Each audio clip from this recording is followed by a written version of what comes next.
নিতুর মাহবুব ভাই লিখেছেন ত্রিধা আনিকা। পর্ব ৫। আমি পাঠে আছি তাওসিন ইয়াসমিন। গানের কলিতে সবাই নিতুর দলে ভিড়তে চাইল।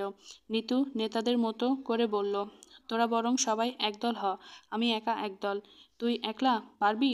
খেলেই দেখি আগে। মুকুল চেঁচালো, হোক হোক, বাজি হোক। বেশি না, ৫টা দান যদি তুই জিততে পারিস নিতু, তোর জন্য ছোট মামার নতুন পাগড়িটা উপহার থাকবে। নিতু সিরিয়াস মুখে বলল, ৫টা নয়, আমি 10টা দান জিতে দেখাবো। সেই সময় গানের কলিতে নিতু সত্যি সত্যি একাধারে 10টা দান জিতল। বরং উপহার হিসেবে নতুন মামনির যখন তাকে পাগড়ি পরিয়ে দিতে গেল, সে মিষ্টি হেসে বলল, এটা ছোট মামার বিয়ের পাগড়ি। কি করে? তাছাড়া আমি উপহার পাবো বলে খেলিনি, আনন্দের জন্য খেলেছি। পলাশ তো চিৎকার করে বিকট করলো, বাহ নিতু, তুই তো দেখি রেকর্ড করে ফেললি খেলায়। এটা মোটেও রেকর্ড নয় পলু, আমি এখনই আরও 15 দান জিতে দেখাতে পারি। সবাই হতবাক হয়ে নিতুর এমন জ্ঞানী জ্ঞানী রিয়াকশন দেখে মজা পাচ্ছিল বেশ, কিন্তু সেই মুহূর্তে পৃথিবীর আকাশ বাতাস জানে, ফুল পাখিরা জানে, পৃথিবীর এক কোণের এই নিতু নামের মেয়েটি কি অসহনীয় জেদ আর অসহ্য অভিমান বুকে করে হেঁটে বেড়াচ্ছিল। রাতে গণহারে শোবার ঘরে নিতু শুতে এলো না। কয়েকজন ডাকতে গেল। নিতু শুকনো গলায় বলল, আমি মায়ের সাথে শোবো। মায়ের সাথে শুবি মানে? এতদিন তো সবাই একসাথেই ছিলাম, আজ একেবারে দুধের বাচ্চা বনে গেলি। একসাথে কত মজা করব আমরা। আমার মজা করতে ইচ্ছে করছে না, মাথা ব্যথা করছে। কি আমার মাথা ব্যথা রে, ফাজিল একটা। জানিস মাহবুব ভাই আজকে ভূতের ছবি দেখাবে পুকুর পাড়ে, স্ক্রিনিং হবে। এই ছবিটা নাকি লাশ বিষয়ক। একদল ডেড বডি কবর থেকে উঠে এসে অদ্ভুত আর ভয়ঙ্কর কাণ্ড কারখানা করে। নিতু বিরক্ত ভঙ্গিতে হাই তুলল, আমি এখন ঘুমাবো, বেশি ঘুম পেয়ে গেছে আমার। বিছানায় এসে নিতু এক ফোঁটাও ঘুমালো না। সারা রাত সে একেবারের জন্য চোখ বন্ধ করল না। দেয়ালের নীল রঙের দিকে তাকিয়ে নীল ব্যথায় নিতু একটু পর পর শুধু কুঁকড়ে গেছে। মা তখনই তাকে জড়িয়ে ধরে বলেছে, দুঃস্বপ্ন দেখছিস নিতু, ভয়ের স্বপ্ন? নিতু তখন কাট হয়ে চোখ বন্ধ করে নিঃশ্বাস ফেলে শুধু। মাকে একদমই কিছু বুঝতে দেয়া যাবে না। বৌভাতের দিন সকালে ঘুম না হওয়ার মাথা ধরে নিয়ে সে যখনই পুকুর পাড়ে গিয়ে বসলো, অমনি মুকুল এসে বলল, জানিস নিতু, মাহবুব ভাই কাল রাতে পুকুরের 100টা ডুব দিয়ে রেকর্ড করে দেখিয়েছে। তুই তো পুরাই ব্যাপারটা মিস করলি। 100টা ডুব? সত্যি? হুঁ। বকুল মামা নিজে দাঁড়িয়ে থেকে গুনে গুনে হিসেব রেখেছে খাতায়। নিতু মনে মনে বলল, পুকুরে ডুব দেওয়া কি কোনো ব্যাপার হলো? এই যে নিতু মাহবুব ভাইয়ের জন্য ভাবতে গিয়ে কত লক্ষ কোটিবার ভাবনার সমুদ্রে ডুবে মরে যাচ্ছিল, তা তো কেউই জানল না। দুপুর অবধি নিতু মাহবুব ভাইয়ের সাথে একবারও দেখা হলো না। নিতু মনে মনে চাইল দেখা না হোক, বিকেলে ওরা কোনো রকম চলে যেতে পারলেই শান্তি। বাবা তো বলেছেনই, নিতুর পড়াশোনা তো দরকার পড়লে একটা নিজে ভাড়া করা গাড়ি নিয়ে চলে যাবে। দুপুরে যখন মামারিদের বাড়ির লোকজন এলো, তখন বড় নানু একবার চেঁচালেন, পুকুরে ডুবাইয়া মাহবুবরা কেমন বাধাইল কত। এখন দেখো মেহমান সামলানোর কেউ নাই, পোলাটা কত তড়িৎ সব গুছাইয়া নিতে পারত। নিতু শুনে গা কেঁপে ওঠে, মাহবুব ভাইয়ের জ্বর এসেছে। কই, কেউ তো তাকে বলেনি। অবশ্য বলবেই বা কি জন্য? নিতুর ওপরে ঘরের দিকে দৌড়াতে শুরু করলো। নিতু উপরের ঘরের দিকে দৌড়াতে শুরু করলো। জ্বরের কি অবস্থা জানার দরকার। অর্ধেক বারান্দায় গিয়ে নিতু থমকে গেল। আশ্চর্য, মাহবুব ভাইয়ের জ্বর কথাটা শুনে দৌড়াচ্ছে। তার দৌড়ানোতে তো আর জ্বর কমবে না। নিতু বারান্দার রেলিংয়ের ওপর বসলো, বড় বড় করে দম নিল। গলা শুকিয়ে তেষ্টা পেয়েছে খুব। এক গ্লাস ঠান্ডা পানি খাওয়ার দরকার। এক্ষুনি সে একটা ভুল করতে যাচ্ছিল। উফ, অল্পের জন্য রক্ষা হয়েছে। সে তো মাহবুব ভাইয়ের কাছে স্পেশাল নয়, সবার মতো। শিলাফুপি ডাকলেন, তুই এখানে রেলিংয়ের উপর বসে পা দোলাচ্ছিস? নিচে অতিথিদের ঘরে রাবার ক্লথ আছে, এক দৌড়ে নিয়ে আয়। মাহবুবটার টেম্পারেচার নামছে না, পানি ঢালতে হবে মাথায়।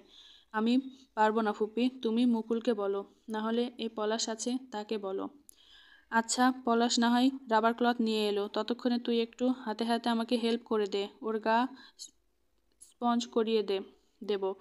বললাম তো ফুপি, আমি পারবো না এসব ভাইরাস জ্বর। কাছে গেলে দেখা যাবে আমারও জ্বর এসেছে, তখন জ্বর বাঁধলে পড়াশোনার ক্ষতি। শিলা ফুপি বিস্মিত কণ্ঠে বলল, তুই কত স্বার্থপর নিতু। ছেলেটা জ্বরে পুড়ে যাচ্ছে আর তুই নিজের টেড হওয়ার চিন্তায় ভাবছিস? আমার পড়াশোনা নিয়ে আমি ভাববো না তো কে ভাববে ফুপি? পড়াশোনা তো আমাকেই করতে হবে। তো রেলিং থেকে শব্দ করে লাফ দিয়ে নামলো, আবার ফিরে নিচে এলো। অতিথিদের ঘরে রাবার ক্লথ পাওয়া গেল না। সে সোমাদের ঘর থেকে রাবার ক্লথ এনে মুকুলকে দিয়ে শিলা ফুপির কাছে পাঠালো। তারপর বিয়ের মেহমান বিদায় হওয়ার আগেই বাবার কাছে গিয়ে কাঁদতে কাঁদতে বলল, আমি বাড়ি যাব বাবা, এক্ষুনি বাড়ি চলে যাব। বাড়ির জন্য মন খারাপ লাগছে। সেদিন বাড়ি ফিরে আসার পথে নিতুর গা কাঁপিয়ে ধুম জ্বর এলো। গাড়িতেই সে বমি করলো দুবার। জ্বরের ঘোরে আবল তাবল বকে বকে এক সময় বেহুশ হয়ে গেল। মিসেস সালমা চিন্তিতভাবে নিতুকে নিয়ে বাড়ি না গিয়ে সোজা ক্লিনিকে এলেন। এত মারাত্মক জ্বর মেয়েটার কি করে হলো? ক্লিনিকে নিতুকে থাকতে হলো 4 দিন। 4 দিনে নিতু 2 দিনের একদম বেহুশে কেটেছে। ধুম জ্বরে শরীর শুকিয়ে একরাশ অরুচি নিয়ে নিতু যখন বাড়ি ফিরল, তার মনে হলো তার জীবনের অনেক কিছু বদলে গেছে। অনেক কিছু। মাহবুব ভাই নামক কষ্টটা বুকে অত চাপ দিচ্ছে না। নিজেকে স্বাধীন লাগছে। ভালোবাসার দায়িত্ব থেকে মুক্ত লাগছে।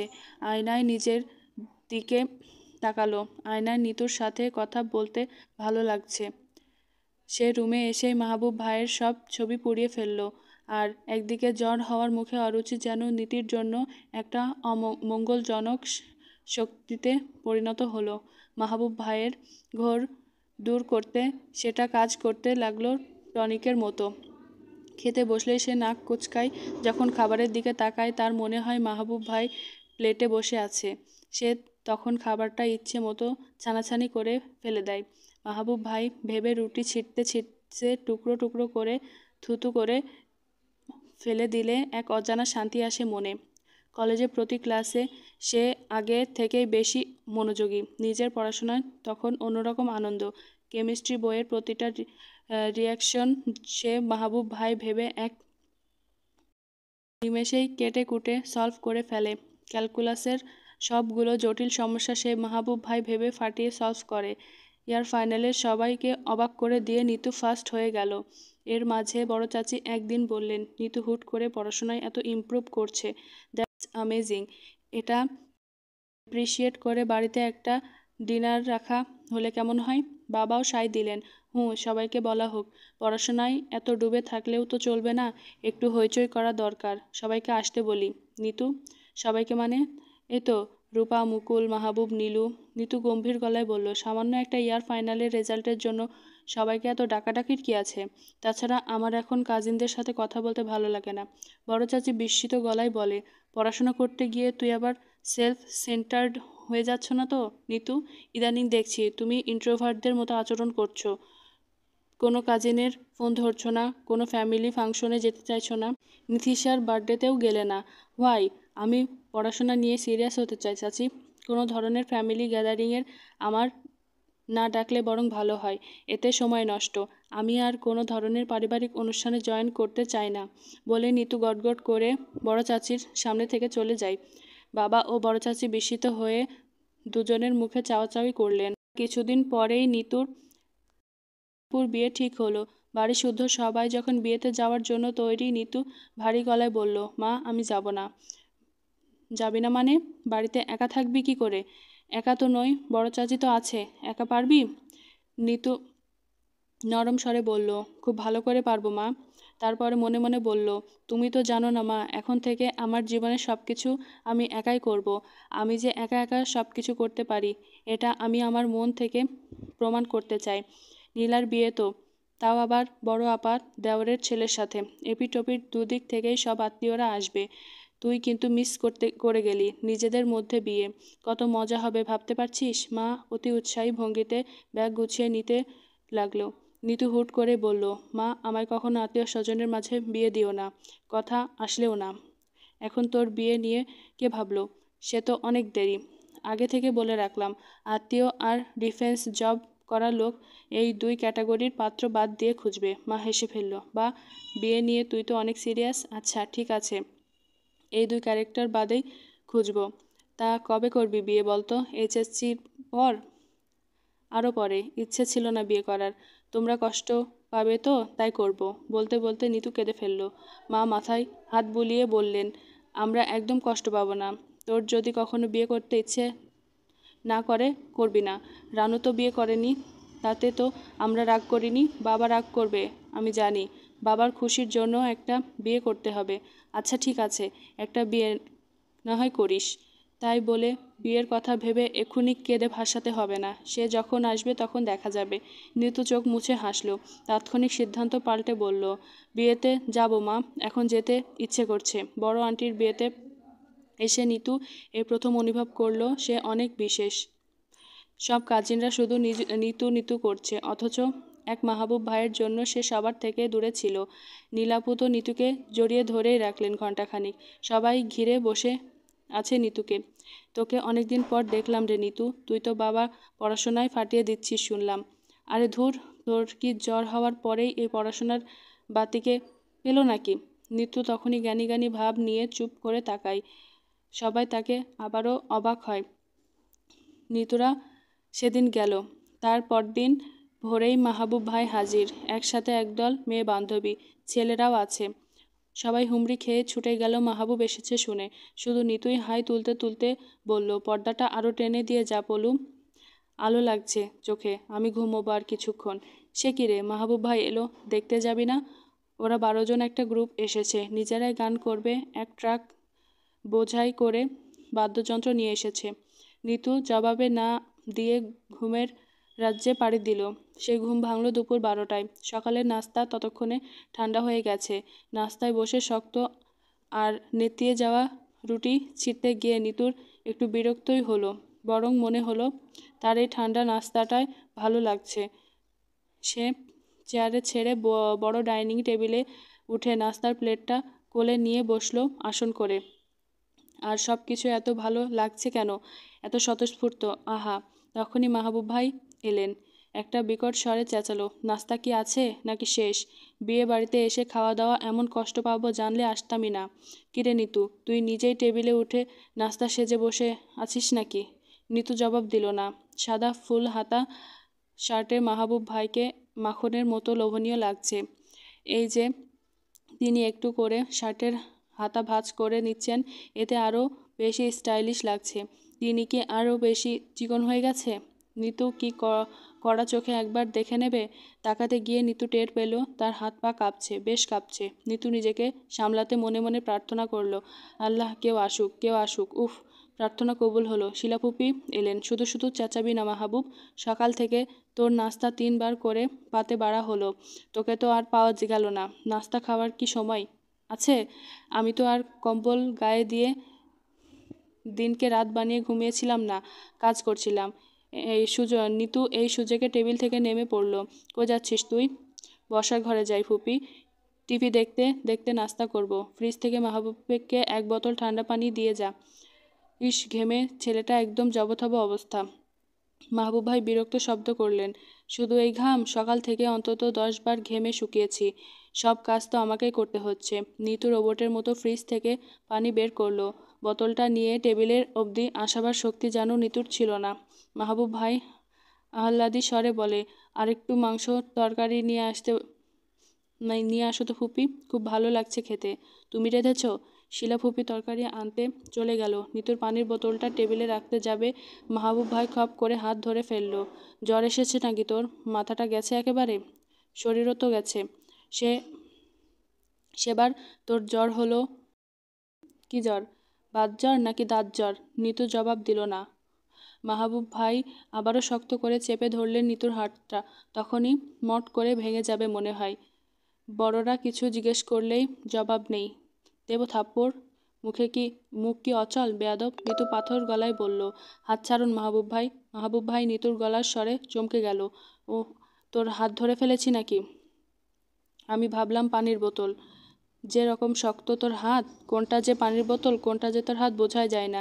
নে বস, আমার রুটিগুলো ছিঁড়ে তরকারিতে ডুবিয়ে ভিজিয়ে দে তো, টায়ার্ড লাগছে খুব। মাহবুব ভাই শার্টের কলারের ওপর তুলে উফ বলে চেয়ারের ঘাড় সিথান করে বসলো। আমি রুটি ছিঁড়তে পারবো না, এই সামান্য কাজটা? মাহবুব ভাইয়ের কথা শেষ হলো না। নিতু তার আগেই বলল, আমার নিজের নাস্তায় বাকি এখনো, এমনিতেই আমার নাস্তা অনিয়ম হয়ে গেছে।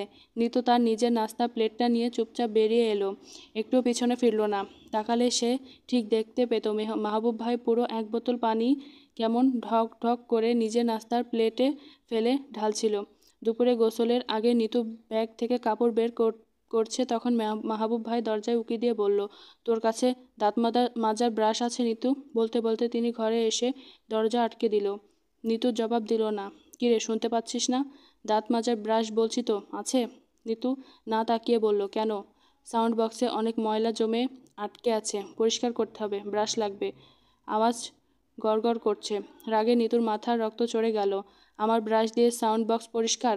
কিন্তু মুখে শান্তভাবে এনে বলল, আমার কাছে কোনো ব্রাশ নেই মাহবুব ভাই। বলিস কিরে, দাঁত মাজিস না তুই? না, মাজি না। মুখে গন্ধ হয় না তোর? আপনি দরজার বন্ধ করেছেন কেন? আমি করলাম নাকি? ওটা তো পাল্লা ভারী বলে নিজেই আটকে গেছে। আপনি মিথ্যা বলছেন। আমি মিথ্যা বলছি? নিতু জামা ভাঁজ খুলে বিছানায় রাখতে রাখতে বলল, মিথ্যা বলছেন এবং এক্ষুনি দরজা খুলে বেরিয়ে যাবেন। মাহবুব ভাই কিছুক্ষণ চুপ থেকে নিতুর দিকে তাকিয়ে বলে, একটা ব্রাশ থাকলে দিয়ে দে, চলে যাই। নিতু চেপে রাখা চিৎকার চোখ রাঙিয়ে বলে, বললাম তো আমার কাছে ব্রাশ নেই, আমি দাঁত মাজি না। এই যে দেখুন, মুখে গন্ধ নেই। কথা ক্লিয়ার? নিতু মাহবুব ভাইয়ের মুখের কাছে এসে বড় করে নিঃশ্বাস ছাড়ল। মাহবুব ভাই নিতুর বাঁ হাতটা তখন পেছনের করে ধরে ফেলল। নিতুর চোখ রাঙিয়ে ঠেলতে ঠেলতে দেয়ালে চেপে ধরল। কত বড় বেয়াদব, বলে কিনা মুখে গন্ধ নেই। দেখি কর। আমার তো মনে হচ্ছে তোর মুখ এই পৃথিবীটার সব গন্ধ। দেখি ঠোঁট মেল। আমাকে ধারালো কথা বলা, এত চাপার জোর আসে কোত্থেকে? হ্যাঁ, মুখ খোল, এক্ষুনি চাপা তুলে ফেলবো তোর। নিতু ঠোঁট দুটো শক্ত করে চেপে ধরে বন্ধ করে ফেলে। মনে মনে বলে, আপনি একটা চূড়ান্ত ইতর মাহবুব ভাই। প্রতিদিন দাঁত মাজবি 2 বার, না না, তোর জন্য 4 বার। তুই কি করবি নাকি? কেলিয়ে তোকে গন্ধটা না শুকিয়ে তোকে আমি ব্রাশের প্রেসক্রিপশনটা দিতে পারবো না। মাহবুব ভাই ডান হাতে নিতুর গাল চেপে ধরলেন। নিতু করে কোকিয়ে উঠল। দরজায় দড়াম দড়াম কিল। পলাশ ডাকছে, নিতু, নিতু, নিতু। মাহবুব ভাই নিতুকে ছেড়ে দিল। নিতু কপাল মুছল। মেঝেতে গড়িয়ে পড়া ওড়না তুলে নিয়ে গায়ে পড়ল। চুলটা ঝেড়ে সোজা হয়ে দাঁড়িয়ে আয়নায় দেখল। দরজা খুলতে পলাশ হুড়মুড় করে ঢুকে এলো ঘরে। তুই এখানে নিতু? বড় খালুরা এসেছে, তোকে খুঁজছে। নিতু ঠাস করে পলাশের গালে চড় বসিয়ে দিল।